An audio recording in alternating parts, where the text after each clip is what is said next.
नमस्कार, मैं हूं प्रशांत और आप देख रहे हैं मनी 9 झटपट। भारत के 900 अरब डॉलर के रिटेल सेक्टर में आने वाले दिनों में जंग और तेज हो सकती है। हम ऐसा क्यों कह रहे हैं? इसकी वजह है देश के दो दिग्गज कारोबारी घरानों की कंज्यूमर गुड्स बाजार को लेकर आक्रामक तैयारी।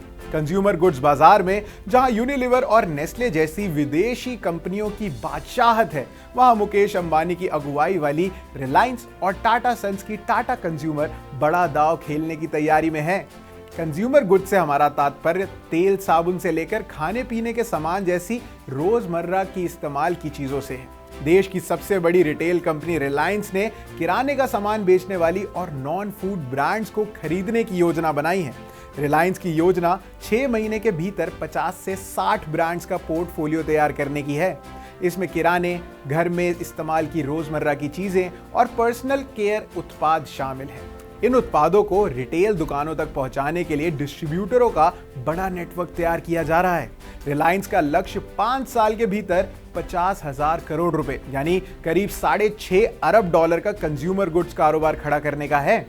एक रिपोर्ट के मुताबिक रिलायंस की करीब 30 जाने माने लोकल कंज्यूमर गुड्स ब्रांड के साथ बातचीत अंतिम दौर में है, जहां वो या तो पूरी तरह से इन्हें खरीदेंगे या फिर साझेदारी करेंगे। रिलायंस की इस कारोबारी नीति का मकसद भारतीयों के दिल में घर बना चुकी विदेशी कंज्यूमर गुड्स कंपनियों को चुनौती देना है। इन कंपनियों में नेस्ले, यूनिलीवर, पेप्सिको और कोका कोला जैसी कंपनियां भी शामिल हैं। हालांकि रिलायंस की राह इतनी आसान नहीं है, क्योंकि इन कंपनियों के देश में अपने मैन्युफैक्चरिंग यूनिट्स हैं और डिस्ट्रीब्यूटरों का तगड़ा नेटवर्क है। वहीं कंज्यूमर गुड्स बाजार को लेकर टाटा कंज्यूमर प्रोडक्ट्स लिमिटेड ने भी जोरदार तैयारी शुरू कर दी है। टाटा अधिग्रहण के जरिए देश के प्रतिस्पर्धी कंज्यूमर गुड्स बाजार में अपनी पकड़ मजबूत करना चाहती है। इसके लिए वह 5 ब्रांड को खरीदने के लिए बातचीत कर रही है। टेटली चाय और 8 o'clock कॉफी बेचने वाली कंपनी टाटा कंज्यूमर के सीईओ सुनील डिसूजा ने एक इंटरव्यू में कहा था, भविष्य में कंपनी की ग्रोथ का एक बड़ा हिस्सा इनऑर्गेनिक एक्सपेंशन से आएगा। टाटा कंज्यूमर की कई कंपनियों से बातचीत चल रही है। हालांकि डिसूजा ने इन कंपनियों के नामों का खुलासा अभी तक नहीं किया है। टाटा समूह की कंपनी को कंज्यूमर गुड्स सेक्टर में यूनिलीवर जैसी दिग्गज कंपनियों के साथ शीर्ष भारतीय उद्योगपति मुकेश अंबानी की रिलायंस इंडस्ट्रीज से कड़ी टक्कर मिलेगी। रिलायंस और टाटा ऐसे समय पे विस्तार कर रही हैं जब यूक्रेन में युद्ध की वजह से महंगाई चरम सीमा पर है। इंडोनेशिया में पाम तेल के निर्यात पर रोक और सप्लाई चेन में दिक्कतों के चलते कंज्यूमर गुड्स बनाने वाली कंपनियां बड़ी लागत से परेशान हैं।